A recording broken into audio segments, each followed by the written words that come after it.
पिता के वीर्य और माता के गर्भ के बिना जन्मे पौराणिक पात्रों की कहानी। हमारे हिंदू धर्म ग्रंथों वाल्मीकि रामायण, महाभारत आदि में कई ऐसे पात्रों का वर्णन है जिनका जन्म बिना मां के गर्भ और पिता के वीर्य के हुआ था। दोस्तों नमस्कार, आपका यह अपना YouTube चैनल SKPS में आपका स्वागत है। ऐसे ही वीडियो देखने के लिए हमारे वीडियो को लाइक और चैनल को सब्सक्राइब जरूर करें। हम आपको दो ऐसे ही पौराणिक पात्रों के जन्म की कहानी बताएंगे। इनमें से कई पात्रों के जन्म में मां के गर्भ का कोई योगदान नहीं था, तो कुछ पात्रों के जन्म में पिता के वीर्य का, जबकि कुछ में दोनों का ही। नंबर 1, राम, लक्ष्मण, भरत और शत्रुघ्न के जन्म की कथा। दशरथ अधेड़ उम्र तक पहुंच गए थे, लेकिन उनका वंश संभालने के लिए उनका पुत्र रूपी कोई वंशज नहीं था। उन्होंने पुत्र कामना के लिए अश्वमेध यज्ञ तथा पुत्र कामेष्टि यज्ञ कराने का विचार किया। उनके एक मंत्री सुमंत्र ने उन्हें सलाह दी कि वह यह यज्ञ अपने दामाद ऋष्यशृंग या साधारण की बोलचाल में श्रृंगी ऋषि से करवाएं। दशरथ के कुल गुरु ब्रह्मर्षि वशिष्ठ थे। वह उनके धर्म गुरु भी थे तथा धार्मिक मंत्री भी। उनके सारे धार्मिक अनुष्ठानों की अध्यक्षता करने का अधिकार केवल धर्म गुरु को ही था। अतः वशिष्ठ की आज्ञा लेकर दशरथ ने श्रृंगी ऋषि को यज्ञ की अध्यक्षता करने के लिए आमंत्रित किया। श्रृंगी ऋषि ने दोनों यज्ञ भली भांति पूर्ण करवाए तथा पुत्र कामेष्टि यज्ञ के दौरान यज्ञ वेदी से एक अलौकिक यज्ञ पुरुष या प्रजापत्य पुरुष उत्पन्न हुआ तथा दशरथ को स्वर्ण पात्र में नैवेद्य का प्रसाद प्रदान करके यह कहा कि अपनी पत्नियों को यह प्रसाद खिलाकर वह पुत्र प्राप्ति कर सकते हैं।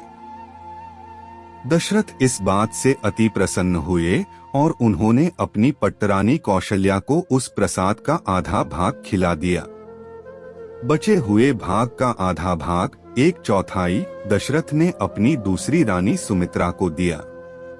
उसके बचे हुए भाग का आधा हिस्सा, 1/8, उन्होंने कैकेयी को दिया। कुछ सोचकर उन्होंने बचा हुआ 8वां भाग भी सुमित्रा को दे दिया। सुमित्रा ने पहला भाग भी यह जानकर नहीं खाया था कि जब तक राजा दशरथ कैकेयी को उसका हिस्सा नहीं दे देते तब तक वह अपना हिस्सा नहीं खाएगी। अब कैकेयी ने अपना हिस्सा पहले खा लिया और तत्पश्चात सुमित्रा ने अपना हिस्सा खाया।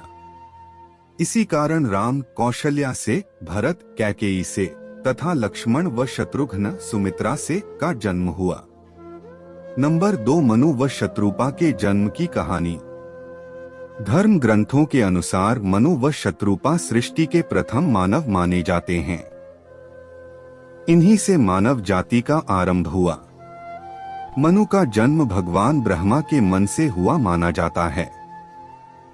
मनु का उल्लेख ऋग्वेद काल से ही मानव सृष्टि के आदि प्रवर्तक और समस्त मानव जाति के आदि पिता के रूप में किया जाता रहा है। इन्हें आदि पुरुष भी कहा गया है। वैदिक संहिताओं में भी मनु को ऐतिहासिक व्यक्ति माना गया है।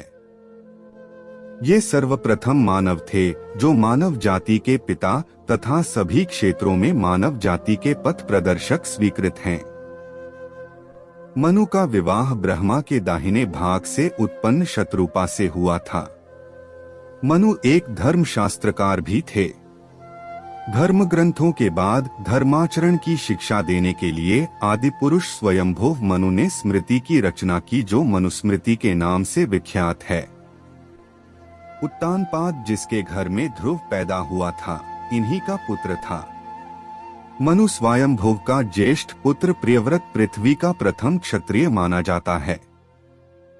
इनके द्वारा प्रणीत स्वयंभुव शास्त्र के अनुसार पिता की संपत्ति में पुत्र और पुत्री का समान अधिकार है। इनको धर्मशास्त्र का और प्राचेतस मनु अर्थशास्त्र का आचार्य माना जाता है। मनुस्मृति ने सनातन धर्म को आचार संहिता से जोड़ा था।